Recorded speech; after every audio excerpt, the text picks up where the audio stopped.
The Roth IRA is one of the best tools at your disposal for investing and saving for retirement. Today, I'm going to talk about what it is and why you should have one.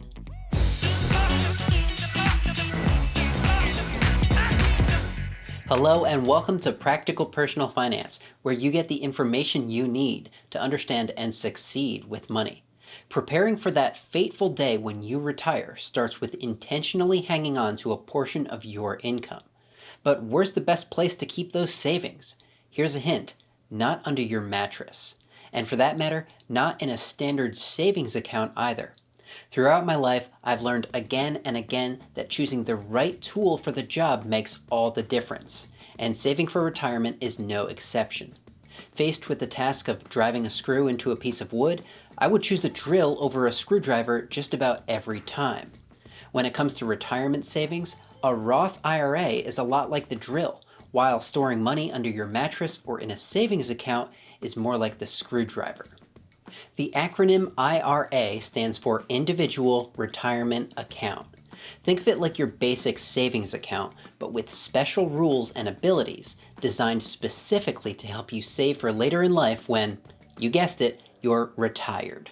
A Roth IRA is one of several different varieties of individual retirement accounts, and it's named for William Roth, a United States Senator from Delaware who sponsored the Taxpayer Relief Act of 1997, the piece of legislation that created this special account. So what is it that makes the Roth IRA so special? Well, for starters, the money you deposit into your Roth IRA can be used to purchase investments like stocks, bonds, and mutual funds. Those investments can increase in value over time, multiplying the amount you have saved in your Roth IRA. And on top of that, once you've reached the ripe old age of 59 and a half, you can sell those investments and withdraw as much of that money as you want, 100% tax-free.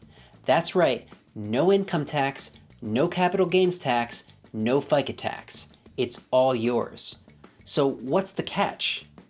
Well, first off, the money you're putting into a Roth IRA is not tax deductible like money you would put into other retirement accounts like a 401k, 403b, or a traditional IRA. With those other accounts, you don't pay taxes on the money you put in, but you do pay taxes later when you take it out. The Roth IRA is the other way around. You pay taxes now, and it's all tax-free, including the earnings later on. Second, there's a limit to how much you can deposit into a Roth IRA every year. As of this recording, that limit is $6,000 per year if you're under age 50 and $7,000 per year if you're age 50 and up. These limits tend to change every few years, so if you're watching this in the distant future, do a quick Google search for Roth IRA contribution limits to learn about the most up-to-date figures.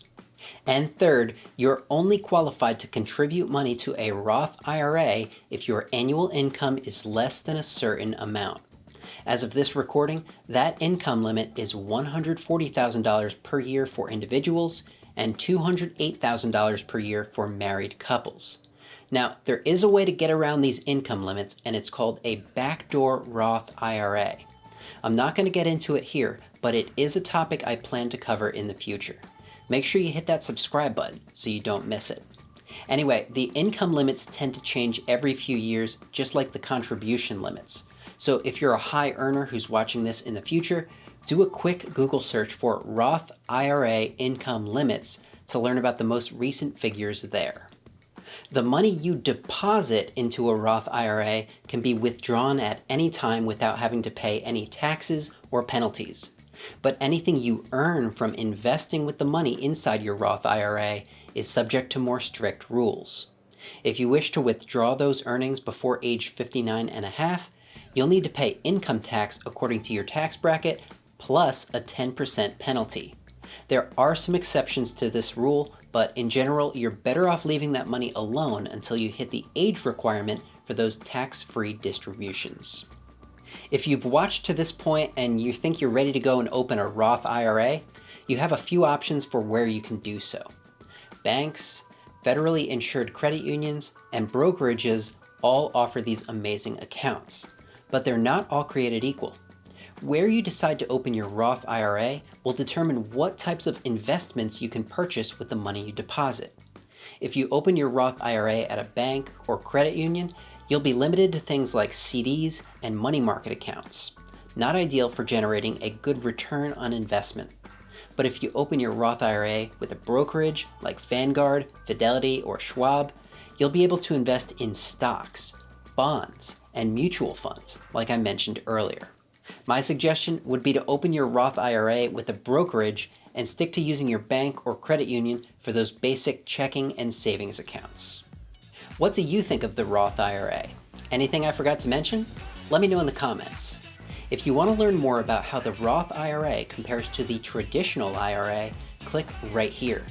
And if you're not yet a PPF subscriber, then click right here. As always, thanks for watching. I'm Andrew Scheer, and I'll see you next time.